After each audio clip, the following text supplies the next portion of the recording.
Isang nakakagulat, nakakagimbal at di inaasahang balita. Iranian President Ebrahim Raisi killed in helicopter crash.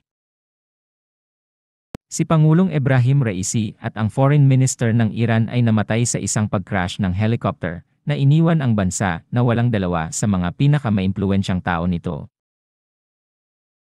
Ang nasusunog na wreckage ng helicopter na bumagsak noong linggo nalulan si Raisi at Foreign Minister Hossein Amirabdollahian ay natagpuan noong Lunes pagkatapos ng magdamag na paghahanap sa mga kondisyon ng blizzard. Si Pangulong Raisi, ang Foreign Minister, at lahat ng mga pasahero sa helicopter ay napatay sa pag-crash, sinabi ng isang senior na opisyal ng Iran sa Reuters, na humihiling na huwag pangalanan dahil sa pagiging sensitibo ng bagay. Ang pagkamatay ni Raisi ay nakumpirma sa isang pahayag sa social media ni Vice President Mohsen Mansouri at sa telebisyon ng Estado.